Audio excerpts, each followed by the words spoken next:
Berlatar sebuah bar. Seorang wanita bernama Melanie yang bekerja sebagai pelayan di sana, walau dia saat ini sedang menunggu hasil ujian studi keperawatannya. Tak lama kemudian dia pun dihampiri oleh pria bernama Bill yang terpesona dengan paras cantik Melanie pun mengajaknya untuk keluar nanti malam. How's that? I see her in there. You're in a gambler trying to get out. Malamnya mereka habiskan waktu berdua di sebuah kasino, berharap bisa melipat gandakan uang mereka di atas meja judi. Tell it is. You are my rabbit's foot. Let's play. Watch me win now.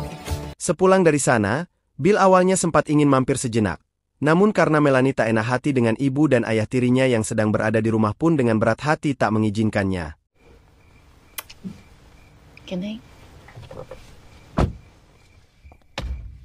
Melanie yang lupa melepaskan jaket milik Bill pun bergegas mengembalikan jaket itu.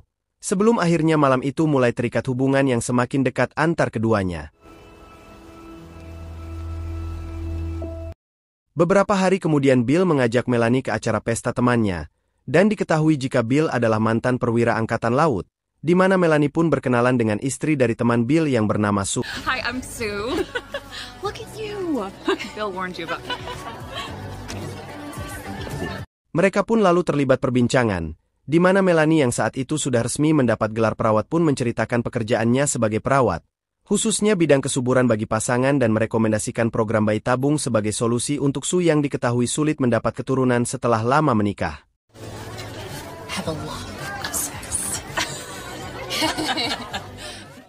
Selesai dengan itu, Bill dan Melanie yang sedang bucin-bucinnya pun menghabiskan malam dengan bercocok tanam di tempat terbuka.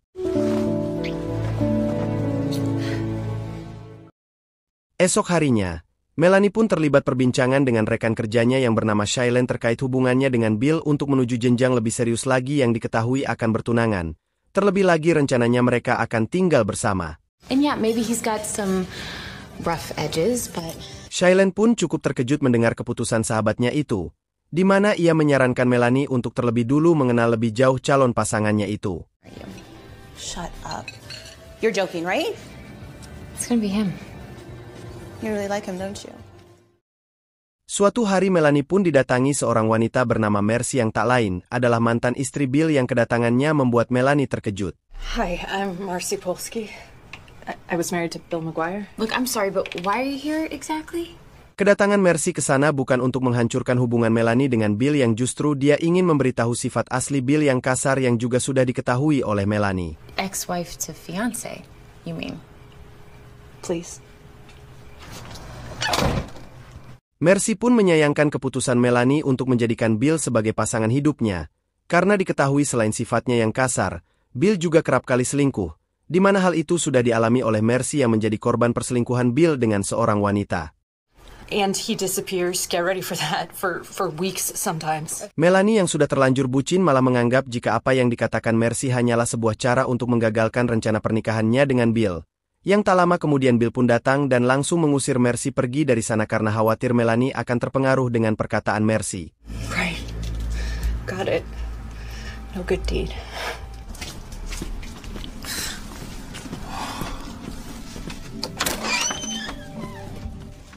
Beberapa tahun kemudian Bill dan Melanie yang sudah menikah pun tinggal di sebuah rumah bersama kedua anak mereka, di mana Bill mengisyaratkan untuk pindah ke daerah dekat pantai Virginia yang hal itu pun kurang disetujui oleh Melanie. Right now, this is the best place for our family.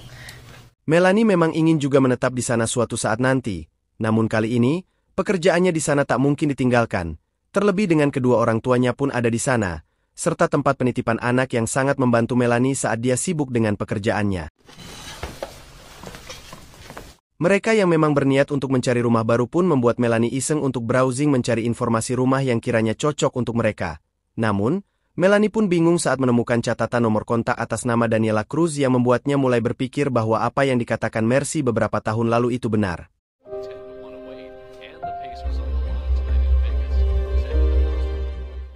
Esok harinya, Shailene pun datang berkunjung menemui Melanie, di mana Melanie pun lalu menceritakan rencana dia dan sang suami untuk membeli rumah baru yang lebih layak dengan halaman rumah yang luas.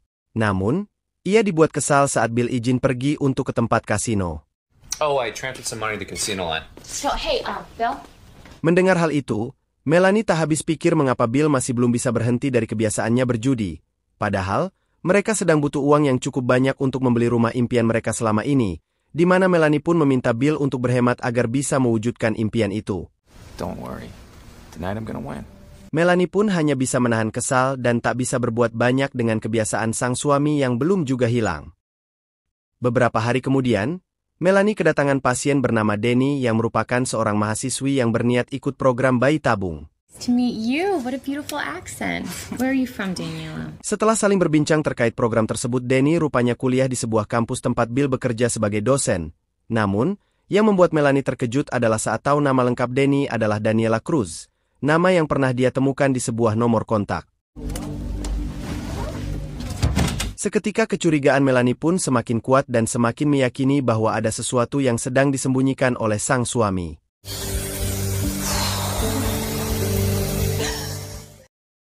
Tak lama Melanie bertemu dengan seorang dokter senior di sana yang bernama Miller, di mana Miller yang tahu jika ada masalah hidup yang coba disembunyikan oleh Melanie pun berusaha menenangkannya, walau hal itu membuat suasana menjadi kaku di antara keduanya. Ketika malam, Melanie mencoba memastikan rasa penasarannya dengan mengikuti suaminya sepulang dari kampus, di mana Melanie pun mulai percaya dengan perkataan Marcie terkait Bill yang suka berselingkuh saat melihat Bill mengantarkan Daniela pulang ke rumahnya.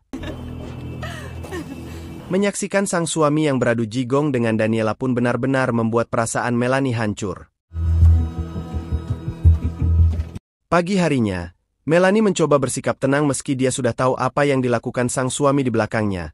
Terlebih saat Bill beralasan jika semalam dia telat pulang kampus karena ada tugas tambahan yang harus dia kerjakan yang hanya disikapi dingin oleh Melanie. Gotta go. Suasana hati yang sedang kacau yang coba disembunyikan oleh Melanie tak cukup meyakinkan Miller bahwa Melanie sedang baik-baik saja, hingga Miller mencoba memanfaatkannya yang secara perlahan mulai membuat Melanie goyah, sehingga terjadilah. Tak jauh berbeda dengan Melanie yang membalas perselingkuhan suaminya dengan hal yang sama, Bill pun semakin menikmati perselingkuhan yang ia ciptakan dalam rumah tangganya. Beberapa hari kemudian, Bill menghubungi Melanie yang sedang bekerja di rumah sakit untuk memberitahu kabar baik terkait pengajuan KPR mereka yang diterima oleh pihak bank, hingga impian mereka untuk memiliki rumah baru yang lebih layak pun semakin menjadi kenyataan walau Melanie tak terlalu senang dengan kabar itu. I hope this is good news for you too. See you later. Alright, bye. Sepulang bekerja, Miller dan Melanie yang baru saja selesai bercocok tanam terus memikirkan nasib hubungan terlarang mereka, di mana Miller yang sudah beristri pun secara tegas menolak untuk menceraikan istrinya. I'm not ready to divorce my wife. That's what you're asking. Melanie yang mendengar hal itu mencoba menutupi rasa kecewanya dengan mengalihkan pembicaraan ke arah kredit rumah yang baru saja dia terima. Melanie khawatir jika mereka tak mampu membayar cicilan kredit yang cukup besar, mengingat suaminya yang tak bisa lepas dari kebiasaan buruknya dalam menghabiskan uang di meja judi. To top it all off, I want a do-over. Esok paginya, Melanie mendapati pesan masuk ke HP milik Bill dari Daniela, hingga dia pun yakin jika mereka akan bertemu.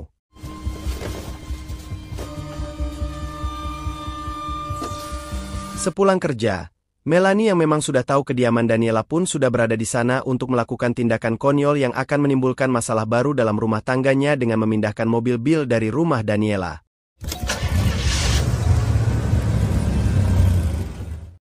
Ketika pagi, Bill yang menyadari jika sang istri sudah mengetahui perselingkuhannya dengan Daniela pun menanyakan terkait mobilnya yang sudah tak ada lagi di rumah Daniela pun sangat yakin jika Melanie lah yang melakukannya. Namun, Melanie mencoba untuk berbohong yang justru membuat Bill semakin yakin jika Melanie lah yang melakukannya, hingga terjadilah pertengkaran di antara mereka. Did you move my goddamn car?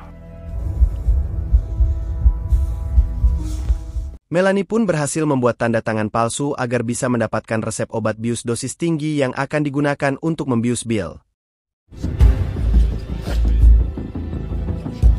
Agar tak dicurigai, Melanie lalu berusaha menutupinya dengan bersikap manis pada Bill dengan mengajaknya minum bersama.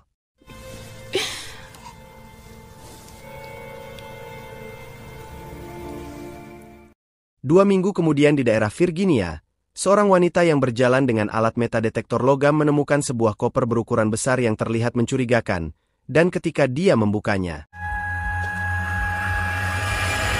Setelah penemuan koper yang berisikan potongan tubuh bagian atas membuat heboh pemberitaan di mana-mana, sehingga polisi setempat pun berhasil mengidentifikasi mayat tersebut dengan sketsa wajah Bill. Terlebih ditemukannya juga koper dengan merek yang sama di tempat berbeda yang berisikan potongan tubuh bagian kaki. Di sisi lain, detektif kepolisian New Jersey pun mendatangi rumah orang tua Melanie untuk mengabarkan penemuan mayat Bill tersebut, mengingat Melanie kebetulan memang sedang ada di rumah orang tuanya.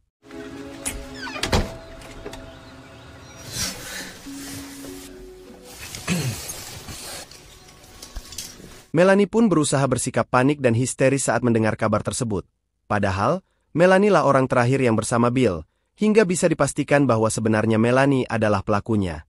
Namun, sandiwara yang ditunjukkan Melanie sejauh ini berhasil menutupi kecurigaan tim penyidik kepadanya.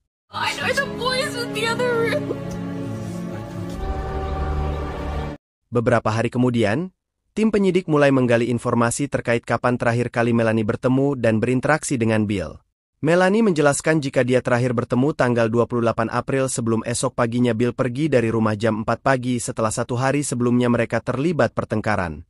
Melanie pun menjelaskan awal pertengkaran yang bermula dari sifat kasar Bill kepadanya secara fisik. Terlebih, Bill diketahui memiliki selingkuhan yang sudah diketahuinya, di mana Melanie pun menyebut hal itulah yang membuatnya memilih untuk berpisah dan mengurus perceraian mereka. Yeah, April 28th, in the early morning. On you and your children? Yes. And this was at the house at 2902 Plaza Drive? Right, yes, we just had a fight. Penyidik pun menanyakan terkait kepemilikan senjata api yang mungkin dimiliki oleh Melanie, mengingat tim forensik memastikan jika kematian Bill disebabkan oleh luka tembak pada bagian kepala, dada dan perut, sebelum akhirnya ditemukan dalam sebuah koper dengan tubuh terpotong. Namun Melanie membantahnya dan menyebut jika hanya Bill lah yang memiliki pistol. The next step for us, we need to search your home. Keterangan yang diberikan Melanie tak lantas membuat pihak penyidik mempercayainya dan mulai memeriksa setiap ruangan serta menyita beberapa barang yang sekiranya bisa memberikan petunjuk dalam penyelidikan kasus kematian Bill. Termasuk kepemilikan koper yang sama dengan koper yang ditemukan berisi potongan tubuh Bill. May we take it for a few days? Yeah, of course.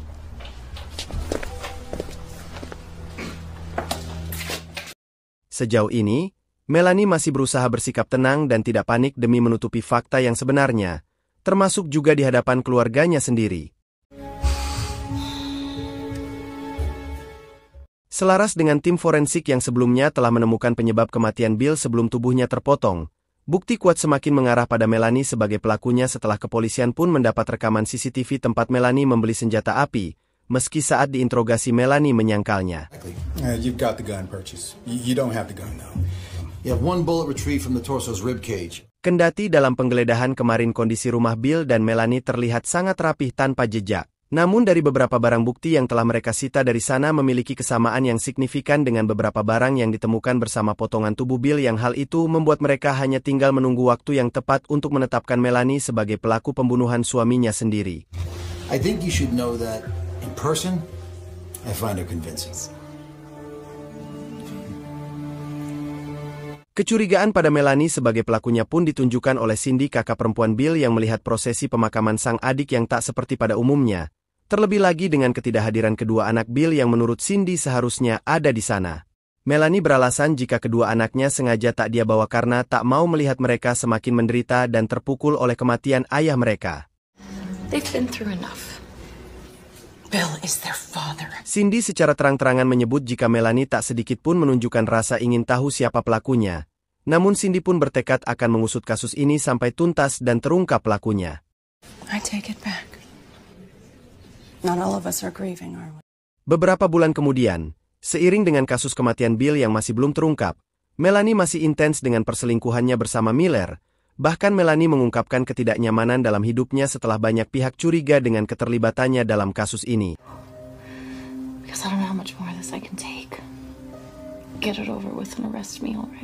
Miller terus meyakinkan Melanie untuk tidak perlu takut dalam hal apapun jika Melanie merasa tidak bersalah.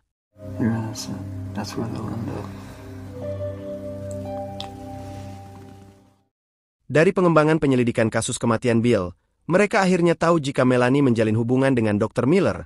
Bahkan Miller diakini segera menceraikan istrinya agar bisa menikahi Melanie, di mana hal ini menimbulkan kecurigaan ada keterlibatan Miller dalam kasus kematian Bill. Dari hasil penyelidikan itu pun mulai diketahui jika sebelum Melanie membunuh Bill, dia terlebih dulu membuat Bill tak sadarkan diri dengan minuman anggur yang sudah terkontaminasi obat bius dan kemudian membunuhnya menggunakan pistol yang dia beli di kota Pennsylvania sebelum akhirnya memotong bagian tubuh Bill, lalu membersihkan semuanya yang berpotensi meninggalkan jejak perbuatannya.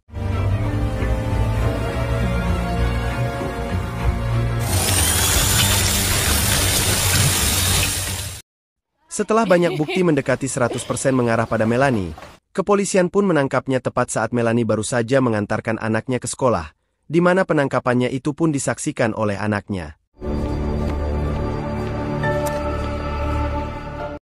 Singkat cerita, setelah menempuh proses penyelidikan yang rumit dan panjang serta dibantu oleh Dr. Miller yang ikut membantu untuk mendapatkan informasi dari Melanie karena Dr. Miller tak mau dianggap terlibat, persidangan Melanie pun berjalan menegangkan pada April 2007. Upaya hukum yang ditempuh Melanie dan pengajuan banding yang selalu ditolak tidak cukup mampu menyelamatkannya dari jerat hukum yang menantinya meski hingga saat ini, kepolisian tak tahu pasti TKP tempat Melanie mengeksekusi Bill suaminya sendiri. Sidang yang juga dihadiri oleh keluarga Melanie dan juga orang terdekatnya termasuk juga Dr. Miller serta keluarga Bill. Hakim pun memutuskan untuk menjatuhi hukuman penjara seumur hidup pada Melanie yang dianggap bersalah telah menghilangkan nyawa suaminya sendiri.